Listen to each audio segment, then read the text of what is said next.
Hello, welcome to the new podcast episode of Customer Service Culture. This is your host, Paul Fabrizio, and today I'm so happy to having a special guest, which is Sarah Metcalfe, Head of Customer Service of Offshore Pet Care. Good morning, Sarah. How are you doing?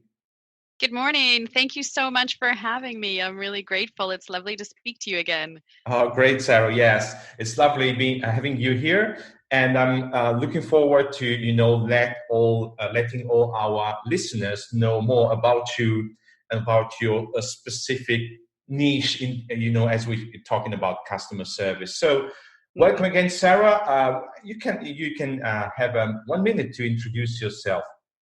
Tell us Fantastic. about you. Thank you. So my name is Sarah. I'm the head of customer service for a company called Sure Pet Care. I've been there for 10 years now. It doesn't seem that long, but it is. I guess the reason we're talking is we have grown from a small startup to now being a multinational. And we've been lauded around the world for our customer service. And really, by using the principles of creating a happy workplace and a happy team in my customer service department, we have managed to keep a net promoter score of between 90 and 97 Wow. across over 35 countries for those last kind of 10 years. And for 7 of those years, we actually had 0 turnover in our call center. And since then, we've had a couple of people leave, but even nicer than that, one of them has come back. So I guess that's really what I love to talk about is actually how you can create a really wonderful, thriving environment which provides excellence in customer service. Well, thank you, Sarah. That's very interesting. And, you mentioned a couple of sentences, that are very interesting and that also introduce the next questions for you. You mentioned, building a happy workplace and a happy team, right? And so these are, the best topics to be covered as we move to the next question. Since you're a certified Chief of Happiness Officer, so can you please explain to all of our listeners, what's the main difference between, being a traditional customer service manager and the Chief of Happiness Officer? Yeah, absolutely. Well, I think between the traditional customer service manager and a chief happiness officer, it's a long, long way. But what I'd like to think is that the customer service manager of the future maybe is also a chief happiness officer. So I basically left a large cancer charity 10 years ago to come and work for a company that made cat flaps. And you would think that working in a cancer charity, you would have all those wonderful feelings of purpose and connection and those things. And in that particular area of that charity, I didn't get that. And I left and came to work for, like I said, a company that makes cat flaps. So it doesn't feel like something that on paper should give you any kind of special feeling coming to work every day. But I got there and I had the most amazing time at work. I was happy every day. I loved coming to work. It was Monday instead of Monday, right? It was really fantastic to come to work every day with my best friends. We were super successful. We just, it was magic, and I just had to figure out how that was possible. When on paper, I should have had that in the other place. And really, I started looking at creating great customer service as being the driver of that. And what I found actually was that, guess what? Great customer service is delivered by happy people. And I realized that what it was being happy at work. And that's doing great work together with great people, essentially. And I've spent the last 10 years researching happiness at work, happiness in the workplace. And 2 years ago, just before we met, I went to Denmark and trained with world leading expert Alex Carroll, became a certified chief happiness officer, and just really kind of solidified that into something that I'm passionate about. And really, I think that the key difference to being a customer service manager traditionally and a chief happiness officer is about people instead of metrics. It's about creating a great place to work, giving trust and autonomy to your staff, training them and giving them the tools and the support, and then essentially getting out of their way and letting them do an amazing job to serve your customers, which is actually what most people want to do. Well, that's really amazing, Sarah. I was listening to your words, and I took some notes, because I always try to write down the main important things, and also interesting and exciting things. And I felt the passion when you described the main differences as for a chief happiness officer, and I totally agree with you. Customer service is made by people dealing with Yeah. other people, the customers. Yeah. Yeah. And if the first people we're talking about, which are the employees, the agents, are not happy, or at least they're not satisfied, or they do not feel good, going to work, how can deliver an excellent, or a satisfying customer experience? And it Absolutely. should be so clear, like crystal clear. Yeah. But but that's not so mathematic when it comes to dealing with some organizations. And I'm talking on behalf of customers, Yeah. like a sort of lawyer to them, Yeah. advocate them. So I really embrace the concept of giving your agents, your team trust, enable them with all the tools, but also with the that kind of emotional area where they feel comfortable, and Yes. where they feel also that they can also suggest solutions and go beyond the traditional script. Is that right? Absolutely, absolutely. And in fact, I'd say take the script and throw it in the bin. Uh, people are naturally good at speaking to people. You want to hire people who like to help other people. Yeah. And what you said about kind of trust them, enable them, giving them an emotional space. It's really important that people can bring their whole selves to work, that they can have good days and bad days. Being happy at work isn't about only it's not rose tinted glasses. It's not about Mm. faking it till you make it. It's about being able to bring your whole self to work, good days and bad.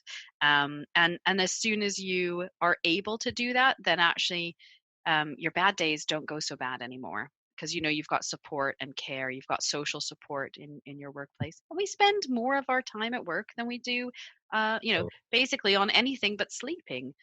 We spend that time more than with our families, our friends, our hobbies. So we need to be thinking about making that as happy, especially in times like where we are now, yes. a happy place to be. Oh yeah, sure. And the good news is not just feeling just good, but Hmm. that this kind of happiness, this kind of feeling inside, that we good, since we can trust each other, we can help Yeah, each other, we can suggest improvements. That absolutely. mirrors outside in terms of customer experience, and and if customer experiences are you know very well for the final customer, then the customer is more than satisfied, and he or she will be willing to stay with you. So you need to also you can prevent churn, and you can also pave the way and serve very nice assists for your colleagues at marketing and sales department, which is one of the more Absolutely. strategic Yeah. role customer service needs to cover nowadays. Absolutely. Oh yeah, absolutely. You've got to know all of the things, don't you? Yeah. But there's nothing more demotivating than seeing a problem that there's a solution to, or that there's a problem a company could fix, Yeah. and telling someone and not having anything happen, or worse yet, not being able to tell someone, or being so cynical that you don't even bother to tell the company, which I think is where we are in a lot of kind of contact center environments. Sadly, it's Yes. still that there is no voice for those people who speak to your customers every day. I mean, they're your biggest asset. They know the most about your business. They know the most about the challenges. They hear it day in, day out. So giving them a voice and a place to give you feedback. And I think as a manager, our role is, especially now, but it should have been before, is removing the barriers to allow those people to do their jobs properly. Yeah, absolutely, Sarah. Absolutely. And in fact, we already started to cover one of the most important thing, of, customer relationship nowadays. So the importance of taking care of conversations. Okay. Conversations, is not something new, of course, but now conversations are moving, especially, after the lockdown, more and more over digital channels. That's why Hmm. customer service, which started, of course, in many countries a few years ago, is booming, literally booming across Europe and other countries due Yep. to the fact that, most of the people couldn't go outside, couldn't go to visit, the bank or the insurance agency or other places, or buy food or services, to the, shops. So we're moving all conversations, which are, buying related or service related, over digital channels. So since, digital customer service is growing more and more, what's your take for today and tomorrow? For example, as for new channels, new tools, new strategies, new way of, upskilling people. So what's your Yeah. take? Yeah, so I think it's always a little controversial for me in this because I think we've been in customer experience, we tend to go, oh my gosh, there's a new channel or a new Yeah. digital tool. We have to be there. We have to do that. We have to, we need now to be on 17 different channels or whatever it is, right? And then we need to be omni-channel, so they all need to be integrated, which is great. If that's where your customers are, I 100% agree that that's where you should be. But I still think, we're running towards this utilizing new digital things. And whilst we should use those as enablers, and we should use them to remove transactional interactions with our customers as much as humanly possible, I guess my key thing is the phone is still the number 2 channel of choice, and especially during COVID. And I think there's a couple of reasons why. I think it has given people an additional reason to connect because they're not having interactions. So we've found that our phone calls went back to normal a lot faster than the rest of our channels. And customers actually wanted to spend a lot of time talking to our agents, not necessarily about their problems, but they wanted connection, right? So what I would say is the new tools and the new strategies, by all means, there's lots of great AI out there. There's lots of kind of, using the kind of NLP platforms. But I would really be very careful about where you put it. It would be my recommendation, because we still need to have humans involved when it matters. And I always like to use Martin Hill Wilson's kind of expression is use humans when it is complex, Yes. when it's emotional, and when it matters to the relationship with your business. And then other than those 3, use whatever technology makes sense for your business. But I would say only use it if it makes sense to your business. There's no point in being on every channel if you can't bother to respond to people on social media already. That's not helping your business. You'd be much better to choose the channels which are appropriate for your business and really get those right. Yeah. Get the right people, get the right support. And then again, it's back to people, right? It's people connecting with people. So what makes people super frustrated? New tools and technologies that are implemented poorly. And then what do they do anyway? Then they pick up the phone because it's not working well. So I'm always a little hesitant about kind of like what's new and exciting, because intent is so important with what we do. And I love new tech, don't get me wrong, like I'm a big tech fan, and I love automating the transactional, but I would just always caveat that with making sure it's done with the right intention, with the right thought, and actually, is it right for your business? Is it right for your customers? And you could always just ask your customer service agents, because they'll probably know if it's right or not. Oh yes, Sarah. Yes, definitely. Well, yeah, I totally agree with your approach. I do love, technology, but what I like to say that I love technology with a purpose. Yes. My purpose is, being aware that the end user is a human, till today at least. So our final customer are people with emotions. So, Yes. regardless, we're introducing AI partially or totally in our processes, in our conversations with customers, the final customer is the person, right? Yes. And at the end of the day, also, I also embrace technology as a facilitator, making either our agents and our final customers' lives easier. So how can I Absolutely. reduce and save time, save clicks, you save Yes. efforts, and that's the very strategic use of AI, chatbots, and technology, self-service, automation. And Oh, that's it's why, fantastic. Yeah, yeah, it's fantastic. And and I don't want to say that like don't use it, because I think there's so much out there you can do, yeah, and and you really want to automate the transactional, because nobody needs to have a conversation with a person about what their bank balance is, you yeah, know? yeah. Um and you can save so much time. We always try to implement the 20-second rule, but I think even in a contact center you could do the 5-second rule, right? Oh Like yeah, make a list of things that are taking you 5 to 20 seconds of time that kind of make you frustrated, or that you hear customers being frustrated with, and then use the technology to get rid of that, so then you have more time and presence when it matters. And I love technology as an enabler for that. yeah. Totally agree. Yes, enable. Yeah, in fact, just to give you an example, most of the people, when they want to get sad, they just check themselves their, bank account balancing. Hmm. Hmm. Okay, they don't Yeah. ask how much money do I have in my bank account. No, they just Yeah. check themselves. They get in touch with the bank, regardless the digital channels, when they want to check something new, thinking about investing money, or can I do get money if I go abroad? Special needs or emotional ones. So Yes. true. When it's simple things, I don't need to get asked over the phone where is the nearest bank branch, Yeah.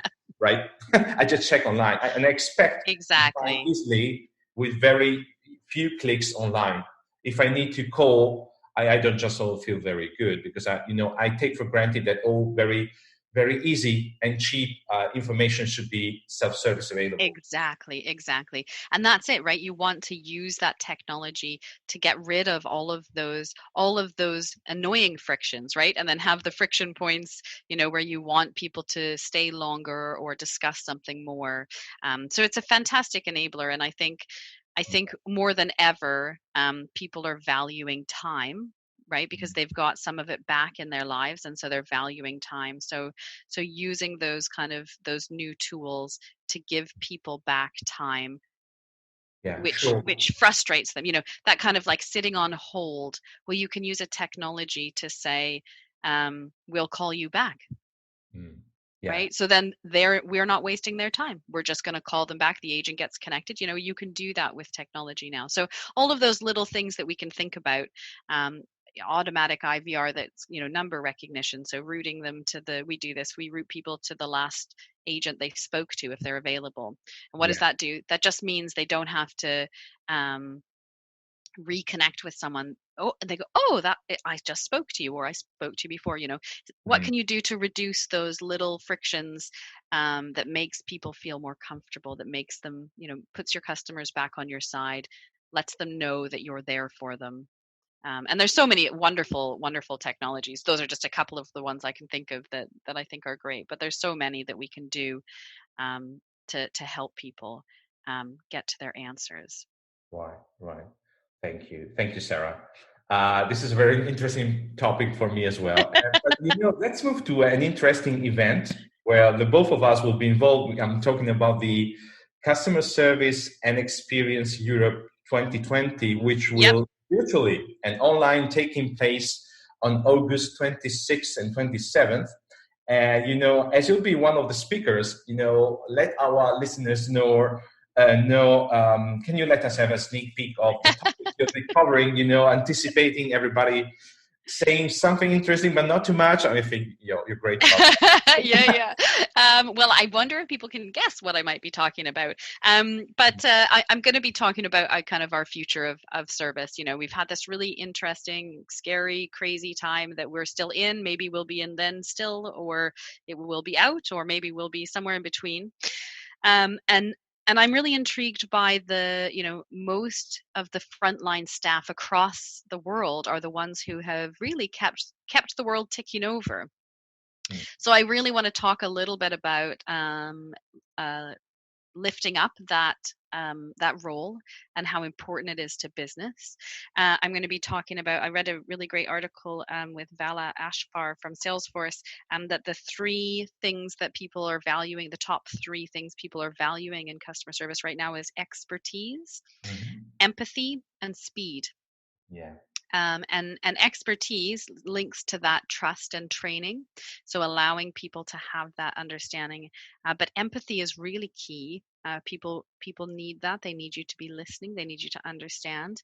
And actually creating a happy workplace and taking care of your staff, putting them in a place where they can be and can use their empathic bit. So I'm going to talk a little bit about all of those things and how to really create, we're in this great opportunity where we can create a new way of working and a new way of viewing our customer service colleagues.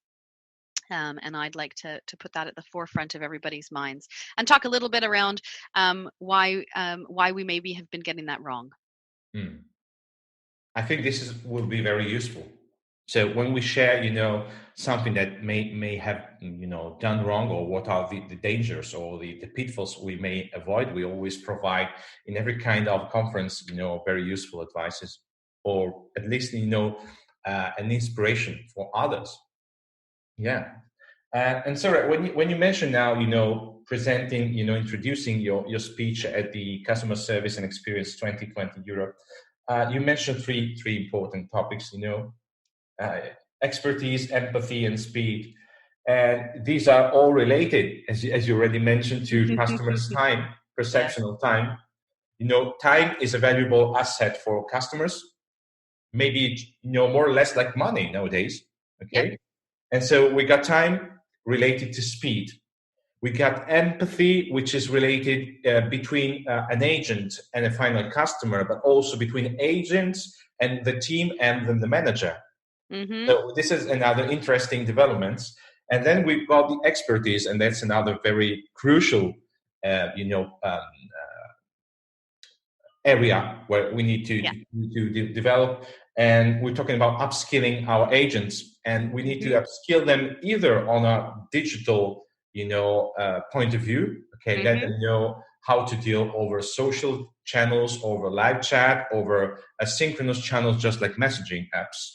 But at the same time, being able to, use and introduce also the empathy, the rules of engagement, the tone of voice over digital channels.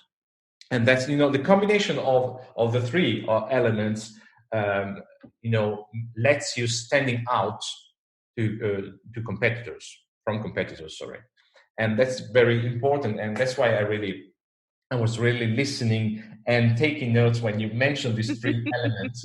And that's why I'm looking forward once again to watching your speech at the Customer Service and Experience 2020. I remember also for the listeners that, a link will be available in this article, in this podcast, where you can free register, and virtually attend this edition, which is going to be really absolutely great. Sarah and I had the chance to, attended previously last year's in London, meeting a lot of people coming from all over the world and Europe. This year, as it's going to be virtual, it's going to be different, but it's going to be even bigger. And that's why, Sarah, I want to ask you, what's your feeling about, participating as a speaker? How is it your approach since this year's edition is a virtual online event? I'm curious to know about your feelings. Yeah, it's a different one, isn't it? It's so much. We're humans. I love being with other people. So so it's a shame to miss that. But I'm gonna try and bring a couple of interactive pieces to that. Give people some things that they can take away and go and do, or questions that they should be thinking about with that. So just try to make it as interactive as possible for something that is recorded and back down. But thankfully, I've got some experience of that now, doing a few more online recordings and events than I have done in previous years, as I'm sure we all are. But I think it's really important just to ask questions and get people thinking, making sure there's different types of information. So I can guarantee it's not just me talking to a video screen. That's great. So once again, I remind all the listeners that you'll find the link where you can register for free and attend this incredible 2 day of customer service expertise topics covered, interesting, sharing of best practices. So we all are going to welcome you at this great event. So I've got just two questions for you, Sarah. It's really, such an interesting and exciting conversation, but I had no doubts about that. Well, Been knowing thank you you. for It's a long always lovely to speak to you. time. Yeah, the same. So we're talking about, emotions, Hmm. feelings. Okay, internal employee feelings, like for agents, team, Hmm. employee experience, mirror outside when you deal with customers, customer experience. So why and how organizations may take advantage on that? Yeah, and I think one of the positive benefits of the COVID crisis is that companies have really had to focus on employee well-being as a as a number one priority. And I think there are many companies out there who have really done that, and they've pulled the stoppers out. And I think that's something that should carry on. We shouldn't stop that. We shouldn't turn that down or tone it down. In fact, I think, and I don't know if every organization have had this, but I've heard a lot of stories about this.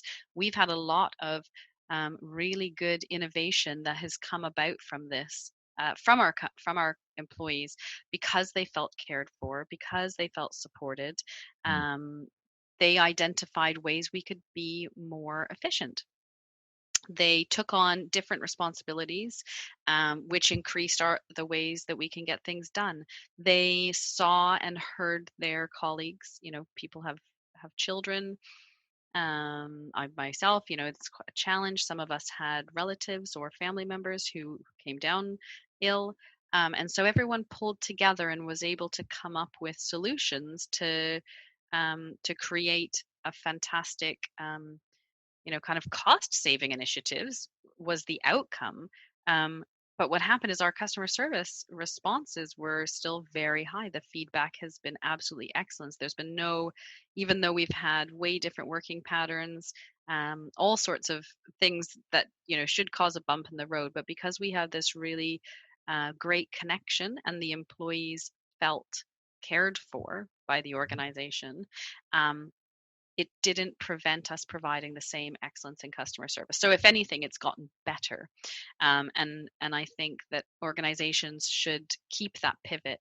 There's a really great story that came out of one of the NHS organizations that managed to do um, unbelievable feats of organizational restructure during this.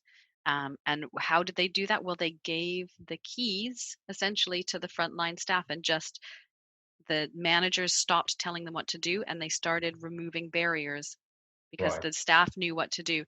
And the head of that trust has now said, we need to make sure we never go back to that. And I think many organizations are currently in that place where they have handed the keys over. They've had to give more trust than they ever have before.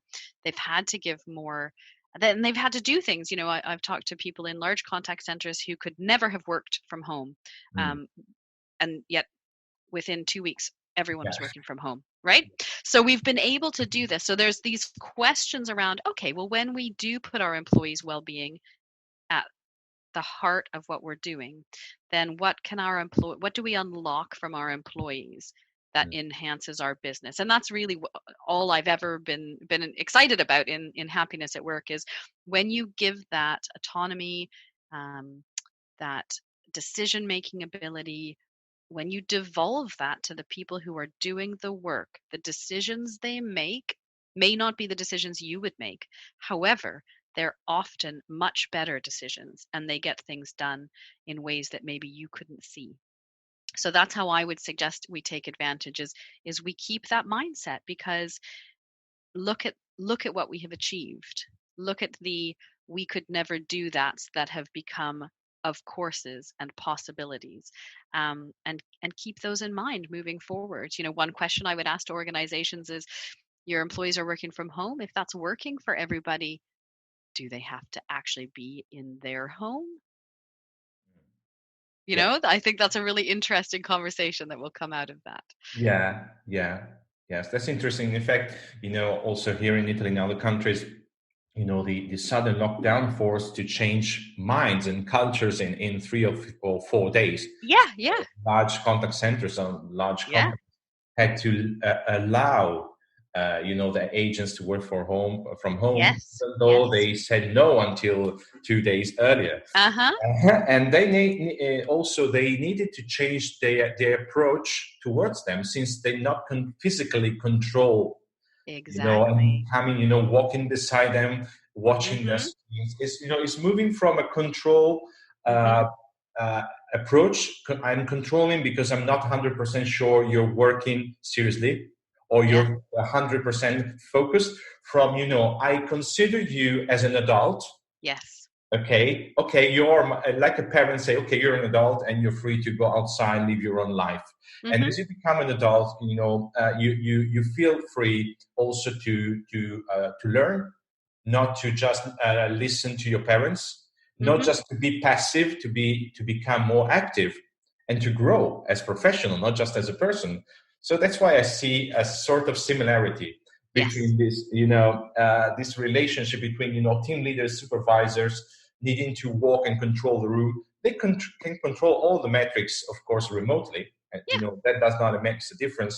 And what I'm seeing and I'm listening that, many managers and supervisors are really happy that the fact their agents are, more productive, but at the same time, Mm-hmm. they are willing to be more active, suggesting Yeah. Yeah. solutions, improvements, much more than when they used to be just, first to be there.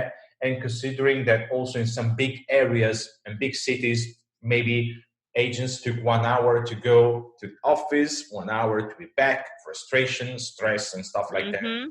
while Mm-hmm. they feel, in a better health and mind conditions whenever they start working. So Absolutely. Imagine you get 2 hours of your life back. That yeah, makes you what a wonderful gift to give an employee, yeah, yeah. right? So no, I agree. I think my biggest hope for this is that we take it as the opportunity it can be to look at what we've done when we had to, and look at how we were able to activate um, our people. Mhm. Yes. Yeah, in fact, we shall see, after these upheavals, if we're going to have a sort of blended, working approach, Yes. partly remotely and partially remotely and partially, going to the offices. We shall see. We're not able maybe to predict the future, even if we're talking about 6 or 8 months ahead. Yeah. But at the same time, this situation forced many organizations to rethink not just their technical digital organization, but their relationships between a manager and workers, agents, teams, and consequently also their behaviors and also their contribution in terms of active contribution. And finally, last but not least, we've got the final customer who's Yeah. still there, still at home, sometimes going outside where it's Yeah. allowed. Yeah. you know Now what I'm seeing, and I'll give you an example, that I was talking to a manager a few weeks ago from a telco company here in Italy, and he's saying, we got some elderly customers that before the lockdown they would never use our app, okay, because they Mhm. wanted to get their phone recharged going to our branch. But now, since we got the lockdown, they start learning and they realize that it's much easier to do very simple things through our app. And Yes. now back to the branches. Now they are still reopened. They say, "Oh no, I don't want to spend maybe 20 minutes waiting in line, lined up, outside the branch. I can do it home from myself." How great. How Yeah. So super, right? Yeah. yeah, that Yeah. means that also some behaviors have changed. And, Definitely. yeah, I was sharing here on customerserviceculture.com, an infographic from Boston Consulting Group statistics that Mhm. measure, online banking behaviors from customers all over Europe. And you got, the question was, how about you? When did you start using online banking for the first time this year? And so we got from country to country between 15 and 30% new online banking users between March and May. Wow. Wow. And that's awesome, isn't it? So people are going to start using those transactional Yeah, opportunities that maybe they hadn't done as well. That's a really, really interesting statistic. yeah, I love it. I love it. And I love the idea of being able to help people do those transactional things more yeah, quickly for them, for their lives, for their time. I think that's so yeah. exciting. Yeah, How Sarah. So exciting. Yeah, one thing is sure, customers' behaviors had already changed in recent years. absolutely. You know, digital customer service is booming. So now they even raise the bar higher. Yep. And so now, organizations need to move quickly if they want to, stay competitive. And we're looking forward to talking once again soon about that. And we're looking forward to watching your presentation at the Customer Service and Experience 2020. But before closing this great interview, can you tell us, Sarah, where can we find you online so that our listeners Sure. know more about Yeah, I mean, you can find me on LinkedIn. You can get in touch on Twitter. You can find me as sureflap_Sarah. Or where else? You can check out my website, happycoffeeconsulting.co.uk, where I do a little bit of speaking and help with the happy workplaces if you want. Other than that, I'm sure there will be links on this fantastic podcast and at the event. So, but please get in touch. I love talking about all things customer service, customer experience, happiness. That's the fun for me. Oh, that's great, Sarah. So using a very important word, which is happy, I will be happy to also add your links inside this article so that, the readers of the article and listeners can, dive into your content using your links. So, Sarah, thank you Wonderful. so much for this great, interesting conversation. And I'm really looking forward to watching your speech at the event and, looking forward to be speaking to you again soon.